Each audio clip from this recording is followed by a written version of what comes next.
this is a national issue. And I know that we can't do a lot here. I can't up here in Philadelphia. I can't do a whole lot to impact. I can't vote, obviously. I mean, I can give to campaigns that are important, but we cannot afford to see Texas go the way. And they have its Texas has a target on its back by the progressive left, doesn't it? Yes, it does. And, I hate to say it, it's because of the failures they've seen recently. In November 2018, the Republicans here in Texas lost 12 state House seats. We lost 2 state Senate seats. We lost 2 U.S. congressional seats. We lost 56 judgeships. And those judgeships were primarily lost in Dallas County, which is where I reside, and down in Houston, Harris County. So this has been very strategic. So we right now are 9 seats away from losing the Texas State House to the left.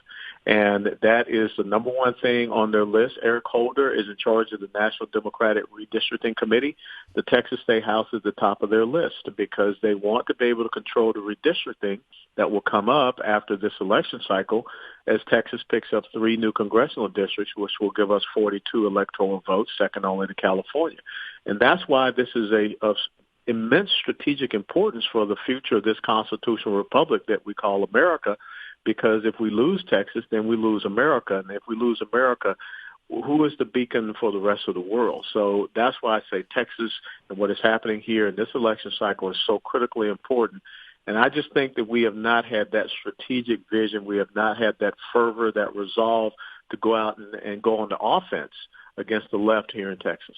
I think that, and you can or don't have to correct me if I'm wrong, whatever, but I think that Texas leadership in the Republican Party has gotten complacent.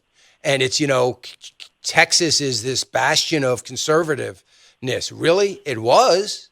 Used to be. I don't know that it is right now. It's changing.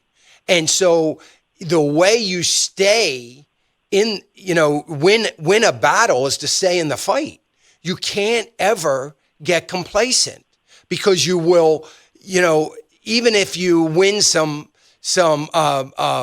even if you're losing some minor battles, you still have to be fighting for the war to win the war of what's going on right now in Texas. And we can't afford leadership. And I say this to the people, we can't afford leadership to become complacent. And when we lose that many seats in a critically important state, like we did in Texas, I'm sorry, there's all kinds of excuses that current leadership will lay out there. There's all kinds of reasons. I have a good friend of mine that is a delegate that goes to the conventions. He says so many of these areas, counties don't even have delegates. People don't even step up to go. Why? Because they're complacent. We need to get up and fight in the state of Texas. And we've got to push leadership. We need leadership.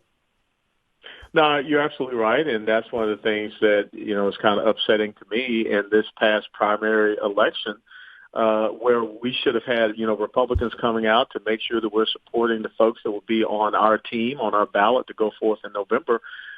Republicans were outvoted by Democrats in the state of Texas by 68,000 this primary election back on Super Tuesday.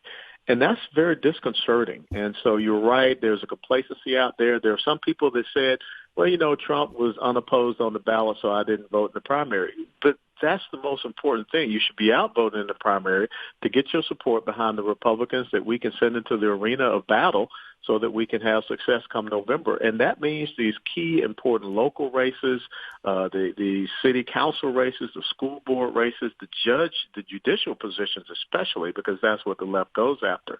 So, yes, we have seen a sense of complacency, and I think it's very important that we, put the pedal to the metal and we keep the pressure on, and we do not allow the left to take root down here in Texas. 660,000 people, that's how many votes Bernie Sanders got in Texas on Super Tuesday.